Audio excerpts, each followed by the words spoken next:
منگ کی کار څه دی خپه به خپه باندې واچوه د پښتنو صفت کوه د نورو عیبونه بیانوه لکه بس دا دنیا چې موږ پښتنو فتح کړې ده په دین کې موږ مخکې په غیرت کې موږ پښتانه مخکې او په هر څه کې پښتانه مخکې زه سوال دا کوم پښتانه په څه کې مخکې حقیقت ولې نه وایو په څه کې مخکې که ته په دین کې مخکې راشه ما ته وښایه ما ته وښایه په دین کې څنګه مخکې که ته په دنیا کې مخکې ما ته وښایه راشه دنیا کې کوم ځای کې مخکې دي که ته صرف دا یادوې چې ډز ډوز ډېر یې هلته او موږ تماچې ګرځوو موږ ټوپکې ګرځوو دا د یو قوم د مخکې تلو نښه نه ده دا د شاته تلو نښه ده یعنې بعض په دې خوشحاله دي پښتن چې وي د سره ټوپکې د سره تماچې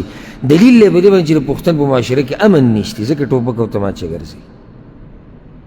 او دلیل دی په دې باندې چې دغه معاشره کې که چا هر څه وکړو څوک تپوس والا نشته داسې د خوشحالۍ خبر خو نه دی که نه د خوشحالۍ دی د خوشحالۍ دی اوس دې د خوشحالۍ نه او د خفګان دی اوس دې ملک ته وګورئ ځه دلته چې تاسو د یو سعودي سره ټوپک او تماچې لیدلې الا دا که چېرته د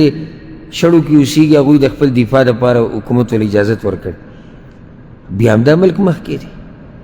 په دین کې هم دا خلک مخکې دي په دنیا کې هم مخکې دي او نه ټوپک استعمالوي او نه تماچې استعمالوي بیا هم مخکې دي نو دا مې درته یو حقیقت بیان کړو چې صرف کار په دې نه کېږي چې ته خپه په خپه باندې واچې او د خپله درنه وي او د بل سپکه درنه خو هغه درنه ده چې بل ستا درنه ووایي که نه خپله درنه خو هر سړی وایي هر سړی خپله درنه وایي د بل سپکه وایي خو چې بارایي سړی درېمګړی ستا درنه ووایي نو دا بیا د کولو خبره ده نو موږ ډېر شاته پاتې شوي یو په دین کې هم او په دنیا کې هم په دین کې هم او په دنیا کې هم دا حقیقت دی دین زموږ دغه حال دی چې چا راته څه بیان کړو په هغې پسې روان یو چې چا راته کومه قصه بیان کړه په هغې سترګې په هغې باندې سترګې لمدې شي اوښکې تویو نه د عالم نه تپوس کوو نه دلیل پیژنو نه قرآن او حدیث ته رجوع کوو بلکې دغه قسم رانې ټینګه کړې چې د پلار نیکه لار اوس که هر څه د پلار نیکه لار مه پرېږده په دین کې مخکې تله خو نه وي دا خو شاته پاتې کېدي الحمدلله اوس دا زمانه چې کومه ده خصوصا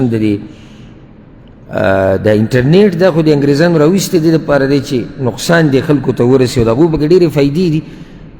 خو الحمدلله په دې کې یو دا فایده ده چې خلکو باندې حجت قایم شو او د قرآن او حدیث غږ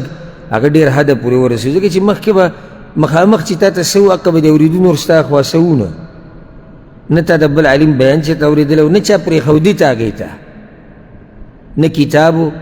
یو دوه درې کتابونه د ملا صاحب سره به دوه درې کتابونه پراته وو بس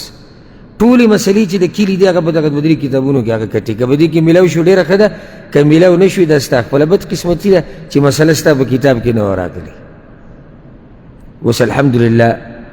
علم زده کول اسان شو اوس چې څوک نه زده کوي نو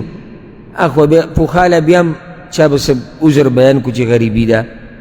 بهر علاقې ته موږ تلی نه شو زموږ سره بل مولا نشتي دغه یو مولوي صاحب دی هغه هم مسلې نه ورځي زموږ سره کتابونه نشتي دا خبرې پوخا کېدې او دا عذر و یعنې دا پوخا څه و عذر و پښتانه به د خپلو کلیو نه چېرته نه وتو دویم دریم کلي ته هم چېرته نادرا یو څوک تو نو دومره وسایل نه اوس نن سبا ته ماته څه وایې چې دین نشي زده کولی څه وجه ده که ته دا وایې چې هغه عالم زمانه لرې دی انټرنیټ کې ګوره او زموږ دې بیان ته الحمدلله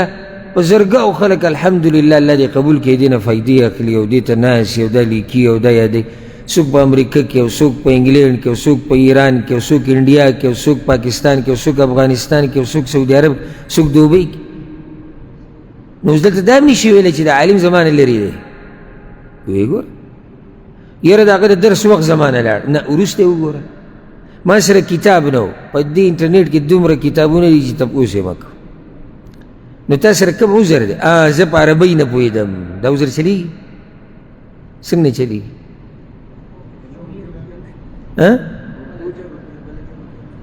اردو ژبې ولی شتي علما پښتو ژبې ولی شتي پارسۍ ولی شتي